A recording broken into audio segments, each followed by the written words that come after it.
Are we going to hold the sign? Yeah, let's hold the sign. And then we gotta get the shirts. We gotta get my shirts. If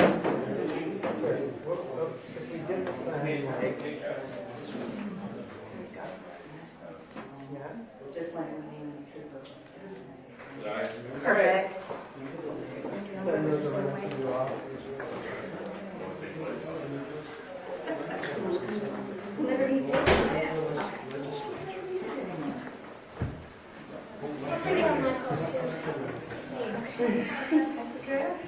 You want to take it?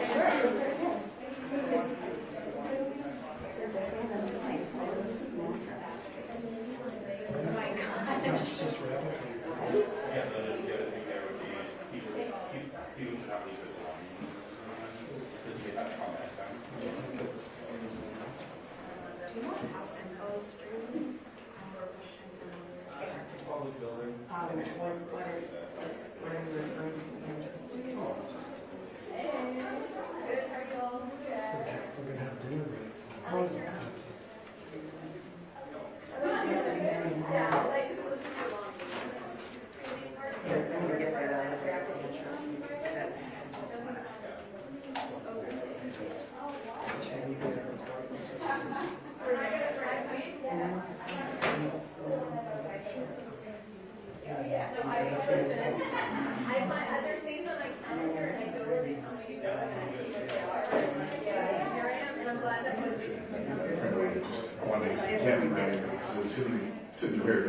Earlier today for the PFAS. Oh, sure. Yeah. I thought somebody had reserved this, but Representative Brand was at the news conference earlier.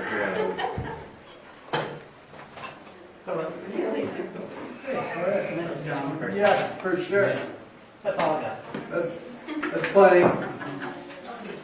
Some people wonder if I actually exist in person. I mean, you know, some people just would rather I didn't, so I get it.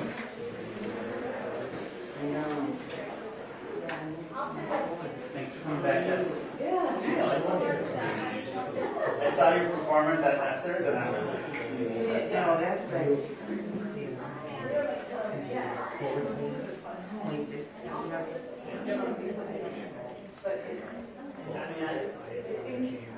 there's also a lawyer who does know very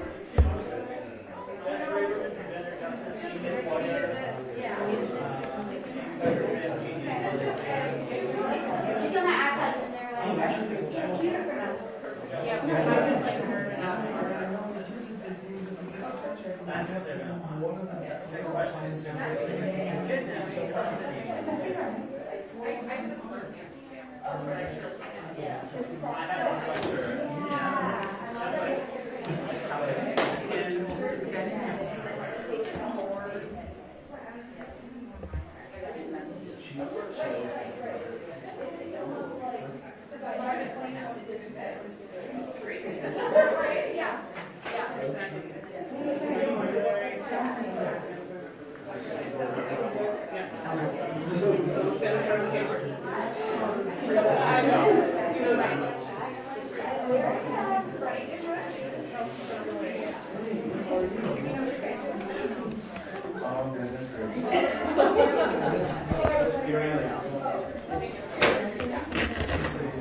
Draft remarks.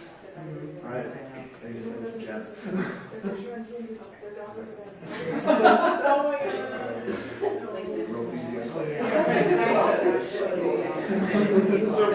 were you Oleg? Olaf, yeah. Olaf. Was it fun? Yeah, it was so fun. Yeah. I'm glad I got to do it. Oh, that's so cool.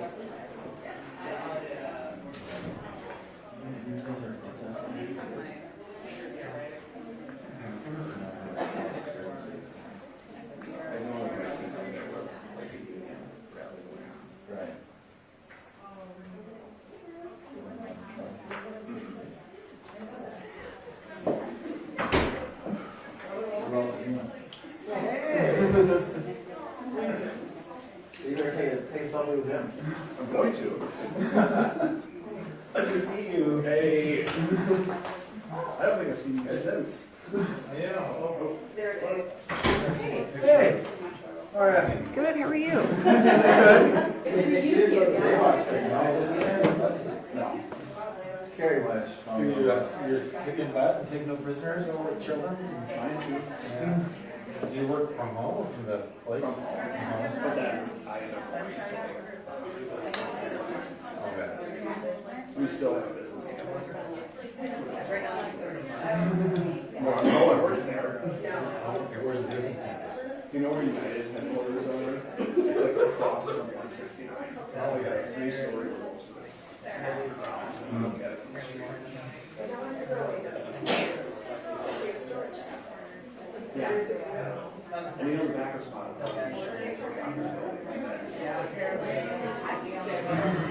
But yeah, I'm here.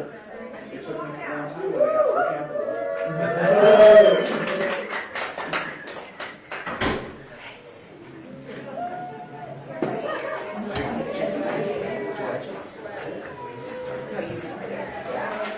Just like, I'll get everyone in the shot and then we'll make eye contact. And then I'll like give you like a.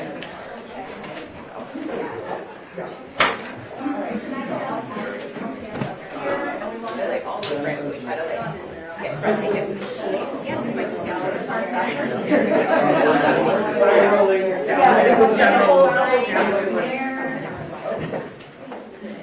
Feel free to use the awesome risers. Yeah, so more nice guys can be seen. Would you like a riser? Yeah. Stand on the risers. Everybody. And we can go ahead and Got support everyone. I'll just look like kind of shiny. I'm just like. Order.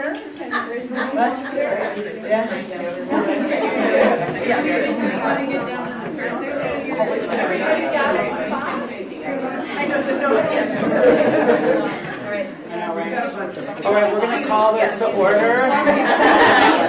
Call this to order. Thank you. Hello, everyone. Thank you for being here. My name is Lee Finke. My pronouns are she, her. I represent District 66A. Today is a historic moment at the Minnesota legislature. As a trans woman and the first trans representative at the legislature, as a member of the Queer Caucus, many of whom are standing here with us today, we have a responsibility to create more space for our community to live their fullest, authentic lives without fear of violence, rejection, abuse, or political attack. That is the work we are here to do today, and I am beyond excited to pass the Trans Refuge Bill off the House floor with my DFL colleagues. HF 146 would make Minnesota into a trans refuge state, protecting trans people, their families, and medical practitioners from the legal repercussions of traveling to Minnesota to receive gender-affirming care.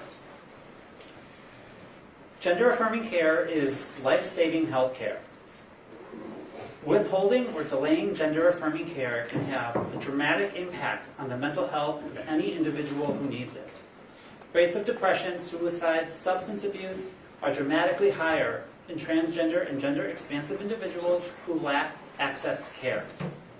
Ending gender-affirming care once it is underway, what is called forced detransition, is a violence against my community that I can barely begin to imagine. That is what is happening in states across America. We have seen a wave of legislation targeting trans folks over the past couple of years, including efforts to restrict and criminalize life-saving, gender-affirming care. In 2022, this included states like Texas investigating supportive families of trans youth, Florida taking action on care standards through its state medical board, and multiple states proposing bans on gender-affirming care for trans individuals and their families. The situation in our region is rapidly evolving as this harmful legislation advances.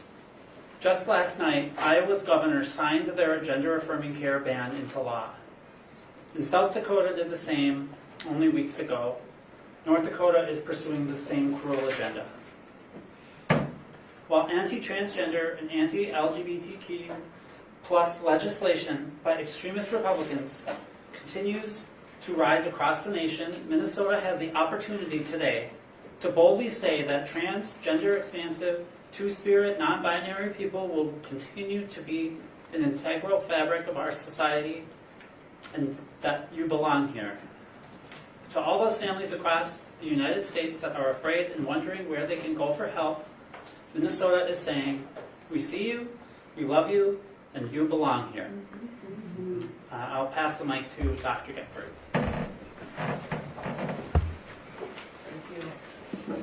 Thank you, Representative Finke.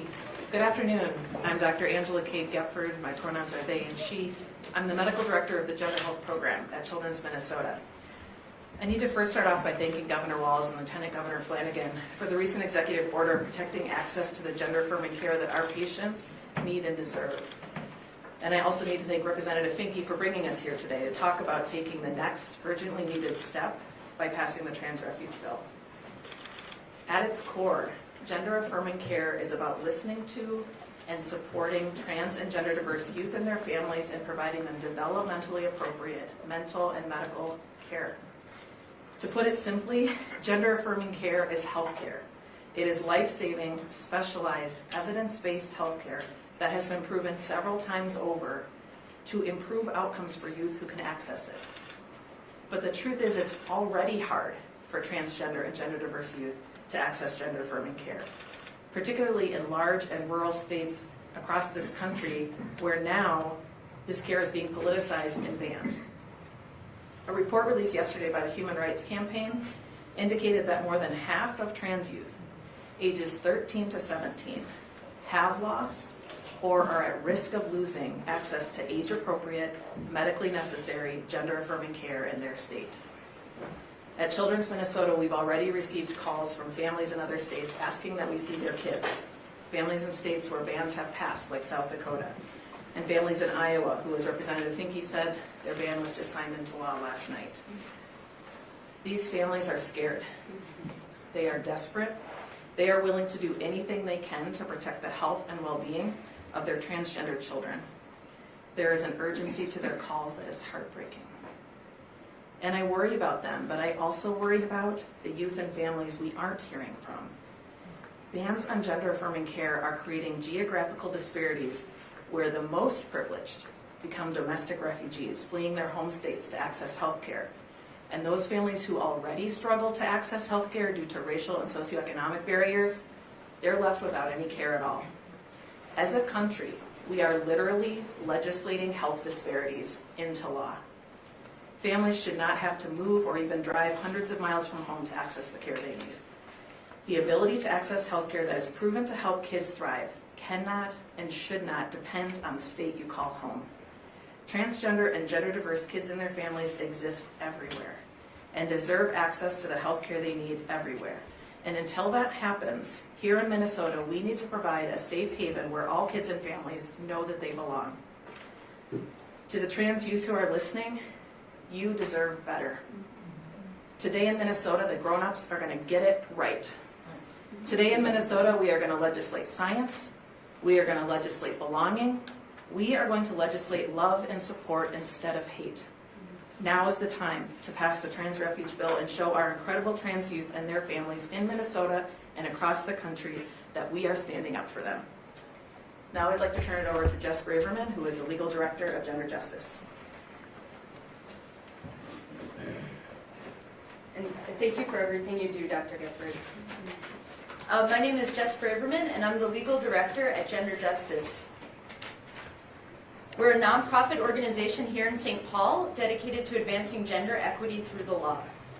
30 years ago this month, in March 1993, Minnesota lawmakers passed a historic bill making us the first state in the country to expressly protect transgender people in a state-level human rights law. That's the Minnesota Human Rights Act.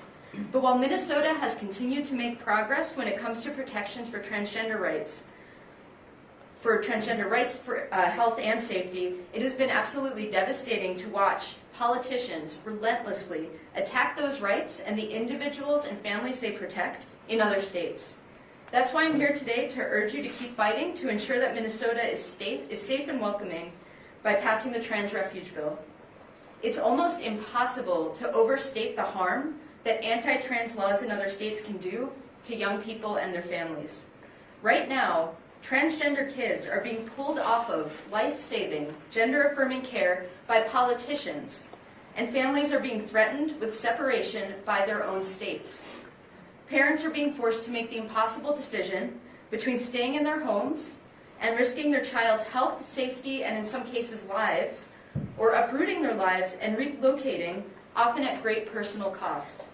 We can do our part by making it clear that if families move here to Minnesota, they and their children will be protected by law. The protections outlined in HF 146 are also vital for healthcare providers who can continue to provide gender-affirming healthcare to their patients consistent with best practices without fear of interference or punishment from the state. We have to take steps to protect Minnesota providers and communities, to make it possible for families with trans kids to seek refuge here, and to uphold our rule of law. Gender Justice has the honor of working with and on behalf of transgender youth across Minnesota. Every day we get to see the joy and successes of kids who are supported, affirmed, and loved by their parents and by their communities. We envision a future where this can be a reality for all kids. Thank you. And I'll pass the microphone to Kat Roan.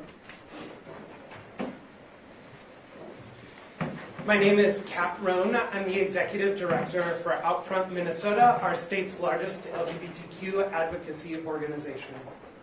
I am so proud to stand here today with so many of our good friends, our allies, our champions in the Queer Caucus, Representative Finke, and so many of our friends here as we celebrate the advancement of this important bill. Trans folks and LGBTQ folks across this country are feeling scared, are feeling worried, are feeling like there is a wave of legislative attacks. And here in Minnesota, we are doing something different. We are changing that national narrative. We are telling folks that they are welcome here, that they are beautiful, that they are perfect just the way they are, that you belong here in Minnesota. Today's bill is seeking to protect trans folks, their supportive families, care providers, who are now looking to our state as one of the few places of refuge here in the upper Midwest where you'll be able to receive gender-affirming care. As Representative Finke mentioned, South Dakota and Iowa have already passed bans. North Dakota is looking at the same. Many other states across this country have taken legislative action to end access to this care, and we see that impact daily. We have people who are calling, who are emailing, who are reaching out to us and saying, can I come to Minnesota to seek care, to relocate my family, to find a place that is welcoming for me?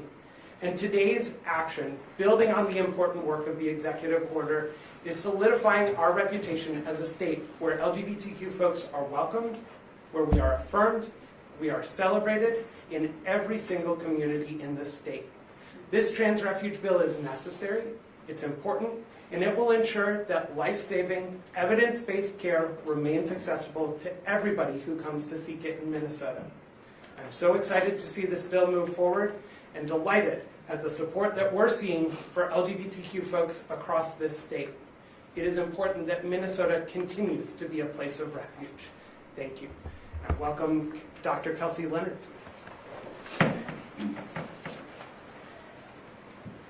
Thank you everyone for being here, and mostly thank you to Representative Finke, who's incredible hard work on this bill is a blessing for all of us in the LGBTQ community here in Minnesota. I'm Dr. Kelsey Leonard-Smith. I'm a proud family medicine physician, and I'm also the interim medical director at Family Tree Clinic, where I take care of transgender and gender diverse people of all ages. I say this a lot, but caring for transgender kids and their families is by far the most rewarding part of my career. And in part, that's because they've really taught me a lot about what it means to be human, and also because I have the joy of providing them with gender-affirming care, something that makes their lives better. And when they need it, means that I get the kind of job where people go from being not as happy to doing a lot better, that I have the kind of job where people cry tears of joy in my office. And it is just horrifying to me that the state leaders in other states are standing in the way of that joy and that thriving. We all care about children. We all want to protect children and see them thrive.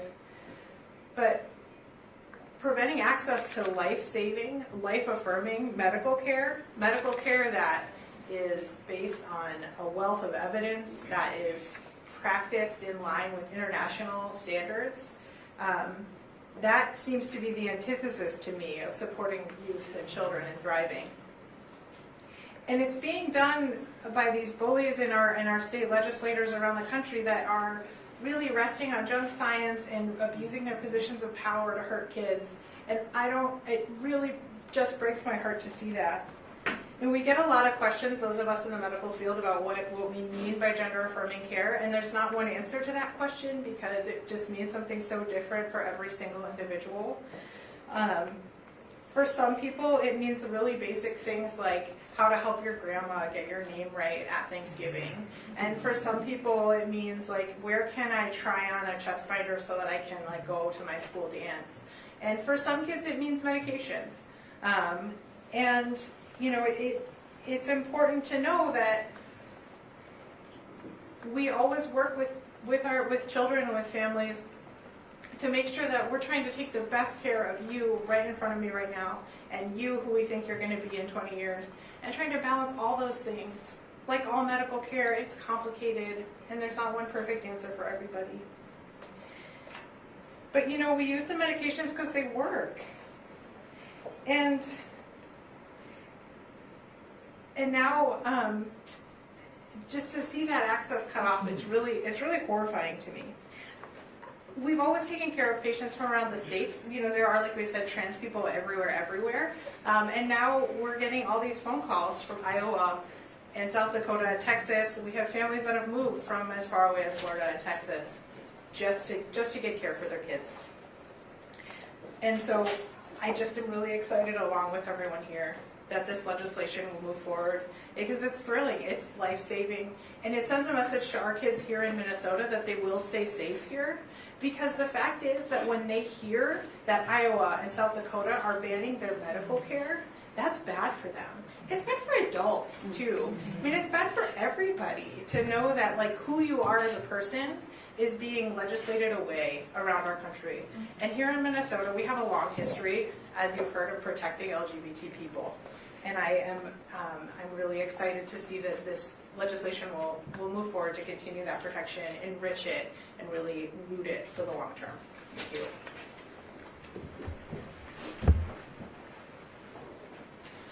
Good afternoon. I'm Majority Leader Jamie Long, use he, him pronouns. And we are, unfortunately, as we've heard, seeing a spike in anti-trans, hateful legislation that is being passed around the country. And you've heard some of the examples of some of our neighboring states that have passed these in recent years and this week. In 2019, nationwide, there were 25 anti-trans bills introduced in legislators across the country. And last year, there were 155 bills introduced. We are seeing this ugly, hateful wave of bills where politicians, frankly, are using our kids as political tools to divide us as a state. And in Minnesota, we're saying we are not going to stand for that. We are going to stand up for being an inclusive state where all are welcome, where all are respected for who they are and who they come to us as. These laws aren't just targeting action that is happening in their state, they are targeting action that is happening outside their state. And so just like the Reproductive Freedom Defense Act that we passed on Monday, we are trying to protect our healthcare providers, who you heard from today, who are providing necessary care to their patients in our state. Oftentimes patients who are coming from other states to receive care here because they don't have access to that care in their home states. So this is Welcome Week in the Minnesota Legislature. We are saying you are welcome here to receive the care you need. You are welcome here, who you are, as you are. And I'm so glad that we were able to pass these two bills in the same week, because we know we need to make Minnesota a trans refuge state to help protect individuals who are coming here. And I just want to take a personal moment to thank Representative Finke for her incredible hard work on this bill, for taking an issue and carrying it forcefully forward to make sure that all of our colleagues understand how important this is, all of our state understands how important this is. So I don't think it's any accident at all that she's a USA Today Woman of the Year for her hard efforts. And certainly she's a rock star in my community. I've had trans youth who are my constituents come to me and say, "Oh my God, you know Representative Finke?" Because these kids finally have someone to look up to. They finally have someone who they know looks like them. And so we are going to say you are welcome here today. This is a good day.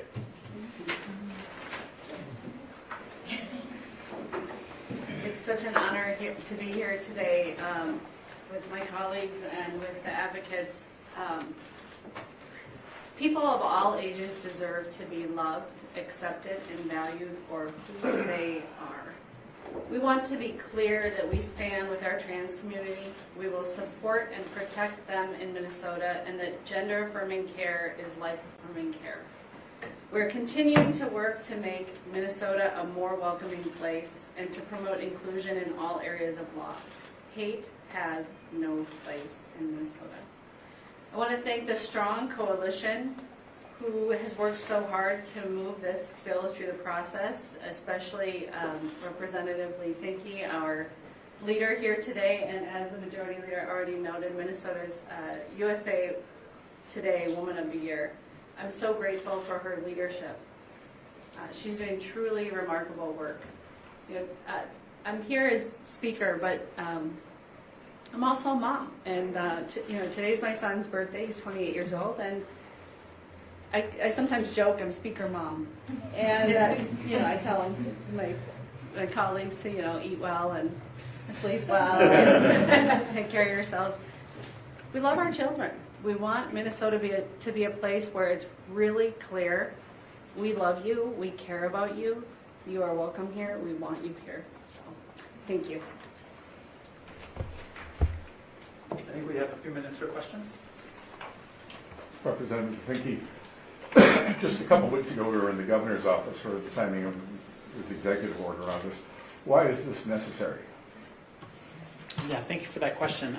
It's necessary because an executive order recognizes the urgency and the immediacy of the work that we're doing, but we need to make law. Law is stronger than an executive order, and we have to be covering this gap now. This is not the last step for this bill. This bill does not become law today, unfortunately. So it's just absolutely crucial that we keep doing this work to build these protections and not worry about what could happen in the future. We need law behind us. Jess with Gender Justice, are you still here? Yep. I know you were here talking about the reproductive freedom legislation earlier this week. I'm wondering if you can kind of capture how they're similar in terms of what legal matters in other states it shields from, and is it fair to say they are very similar in their scope in that way? I think they're similar in that they're responding to a healthcare crisis that was created, unfortunately, by politicians, like a completely unnecessary healthcare crisis, where abortion and gender-affirming care are both being singled out, even though they are both common forms of healthcare. People who provide this care are being singled out for criminal penalties, and people who receive this care are living in fear right now because every day the legal landscape shifts under their feet, and they don't even know if and where they can legally access this care. I can't overstate enough what is happening, politicians are forcibly pulling children off of medical care that they're being provided. You know, it's their parents and their doctors are saying, like, yes, let's give this kid my care, and politicians in other states are saying no. That's extremely dangerous. It's a manufactured healthcare crisis that's extremely unnecessary, and it's one that we need to respond to. Both those forms of care are absolutely legal here in Minnesota, and we want to make sure that is crystal clear, because in order to safely access healthcare, you have to feel safe talking to your providers. You have to feel safe telling people that you have that care, and if you can't do that, it complicates healthcare. And so these bills are similar in that they're trying to do just that. They're responding to a crisis in our country right now, and they're trying to create, to the extent we can, a sense of safety for folks who need that care. And unfortunately with this bill, the folks who need that care are children, and they should never have to deal with something like this. Representative Finke, in a couple of minutes, House Republicans are going to hold their own press conference here. And, they're likely going to say this bill could, help or could facilitate kids getting kidnapped. So I just wanted to give you a chance to respond to some of the Yeah, I'm not sure, honestly, I'm not sure how this lie got started. Kidnapping is illegal. My bill doesn't have anything to do with kidnapping. I know that there's some, I've been getting emails about the kidnapping bill. I don't know what to tell you. You still can't kidnap children. As a committee, they raised the issue of like this getting in the way of custody disputes, like you're siding with the parent who wants gender-affirming care against the parent who doesn't want it in those situations. Yeah, so family custody is very complicated. I do have some backup on this. Family custody is very complicated. And I'm going to hand it over to Chair Becker-Finn, who every time somebody compliments me on the leadership on this bill, I think we need to recognize what our Judiciary Chair has done for this bill as well. But even in that custody dispute, there's no kidnapping, right? The word kidnapping has no part in that. So, but I would love to have Representative Becker-Finn answer your question. Yeah, and I think folks do misunderstand. Custody statutes are complicated. If you already have a custody order in some other state, nothing that is in this bill overturns that at all. It just lays out some parameters where a person coming to Minnesota and their child receiving gender-affirming care here, we're just adding that as a factor in the overall decision. The courts are still going to make their decisions based on the best interests of the child. It doesn't change any of that. It just allows a couple places where we're acknowledging that there may be other states who see gender-affirming care differently. But this doesn't overturn any orders. It can't be used as a tool if you're already fighting with your ex in some other state. This law doesn't change. This law that we're going to pass today doesn't do anything to change that. How does the provision, I believe there's provisions to address some of those states that want to take children away from their parents who want this. How does this interplay with that? Because I know there was some discussion about like extradition and you have to comply on certain grounds. As a non-lawyer, I'm just kind of speaking out of turn here. But can you explain that, please? Yeah, so there are a couple other provisions. So those are separate from the custody provisions. There are a couple other sections in the bill that deal with extradition. And it's specifically saying that as a matter of public policy, Minnesota is not going to honor taking a child away from their parent because they came to Minnesota for gender-affirming care. I mean, that's the level that we're talking about, is taking children away from their parents because of something politicians want to make points on, which I'm sure you'll hear more about in a couple minutes. So we have 4 seconds left that we're allowed in this room, so thank you for, we're maybe one last question from John Croman, and then we gotta let the next group in. Just to set the record straight, I think in previous press conference someone said people under 18, persons under 18 are not getting any type of surgery, permanent surgery in this state. Is that correct? Because that's going to be brought up a lot too. So, yeah, that's a doctor question. So what I can say is that gender-affirming care that involves surgical procedures is incredibly rare for kids under 18. We don't perform gender-affirming surgeries at Children's Minnesota, but it is a very rare thing for a child to access. The vast majority of gender-affirming care is medication-based or supportive services, as were mentioned, for families. Thank you. We're all going out This way. No.